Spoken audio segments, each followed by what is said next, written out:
Pessoal, o objetivo desse vídeo é apresentar os conceitos pertinentes à função de transferência, em específico a sua definição, certo? Então, até o momento, nós aprendemos a transformada de Laplace, certo? Com o tema que é correspondente à função de transferência em específico.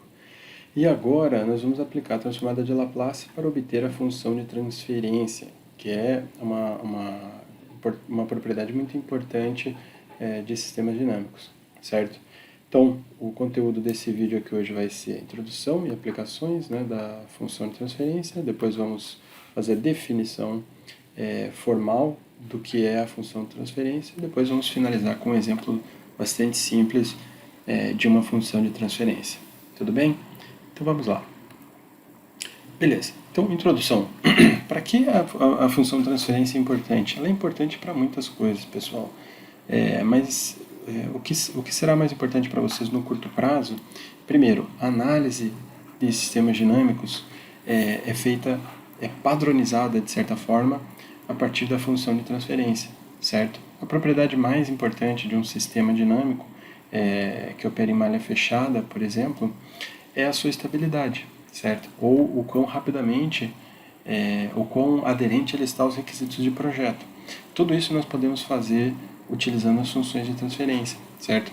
Então, como eu falava anteriormente, as formas padrão de representação de sistemas dinâmicos, como a função de transferência, permitem generalizar o procedimento tanto de análise quanto de projeto, certo? Que é o segundo item que nós colocamos aqui, certo? Então, para projeto de sistemas em malha fechada ou projetos de lei de controle, nós podemos usar funções de transferência. Tá? Foram os primeiros métodos a serem desenvolvidos em meados do século passado, utilizando esse método, né, da função de transferência, foram muito importantes para o desenvolvimento da engenharia, certo?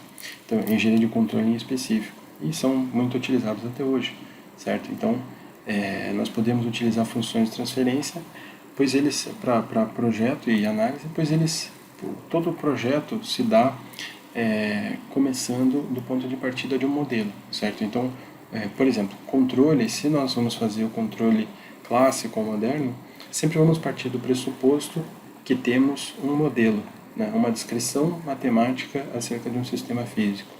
Pois bem, então, de posse dessa representação, podemos aplicar um método A, B, C ou D que nós queiramos, dado a nossa necessidade, certo? Então, é bastante importante que a função de transferência unifica o procedimento de projeto de malhas de controle, certo? Não menos importante, podemos também fazer simulação de sistemas dinâmicos, certo?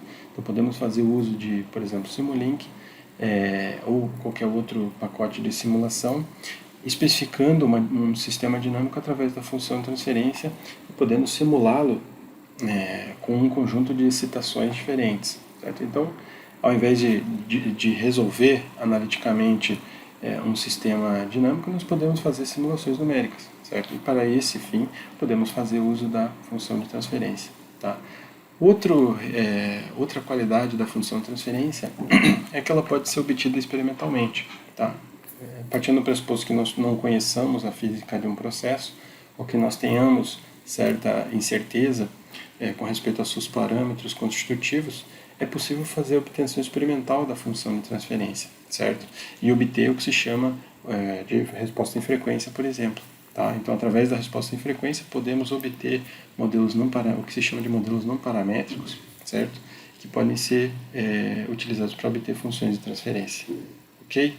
Muito bem. Então, era assim que muitos engenheiros faziam o modelo nos primórdios, aí, certo? Em meados do século passado, efetuavam-se várias medições, certo? De sinais de sinais harmônicos e preenchíamos então a resposta em frequência e a partir dessa resposta fazia-se então o projeto, certo?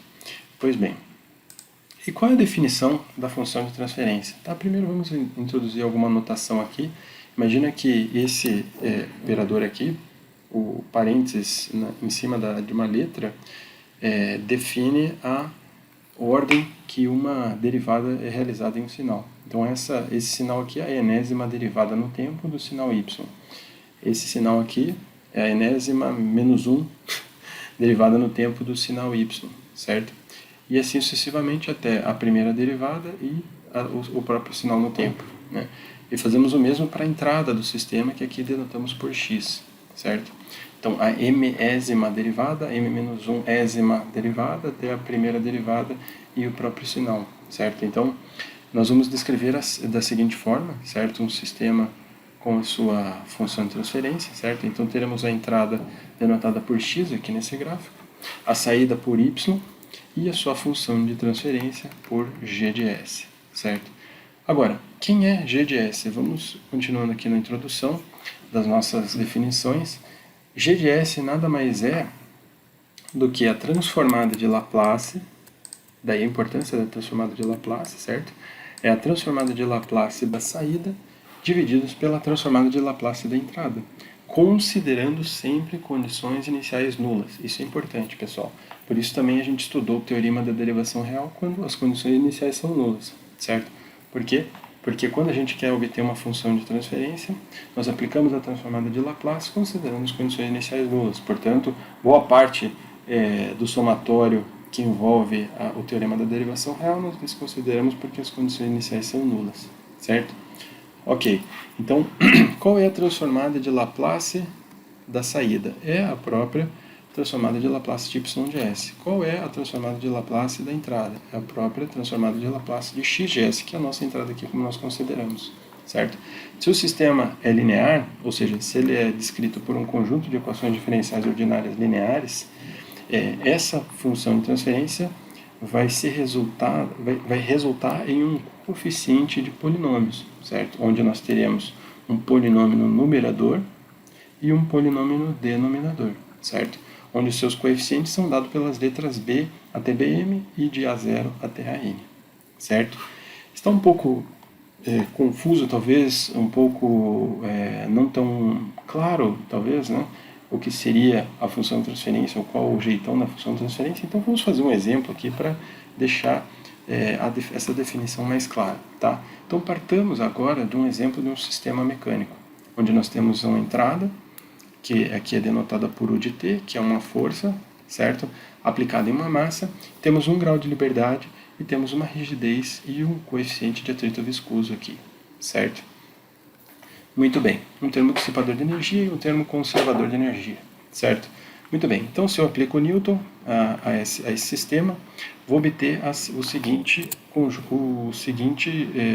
equação que descreve esse fenômeno físico, certo? Então, aqui temos my dois pontos mais by mais ky igual a u, certo? Então essa é a minha equação diferencial que descreve esse fenômeno. Agora o meu desafio é obter uma função de transferência que descreva a relação entre y de s sobre u de s, certo? O que eu posso fazer? Bom, então vou aplicar a transformada de Laplace nesse elemento. Como é que eu vou fazer isso? Bom, eu vou pegar essa equação e vou aplicar a transformada de Laplace desse lado e desse lado também, certo? Aqui eu vou apagar aqui esse u, tá? Eu vou colocar aqui transformada de Laplace de u, certo? Então qual é a transformada de Laplace de my dois pontos mais by ponto mais ky? Bom, aqui eu vou ter m s ao quadrado y de s, considerando condições iniciais nulas. Lembre-se da definição da função de transferência. bs y de s mais ky s igual a u de s. Pois bem, então agora, se eu quero obter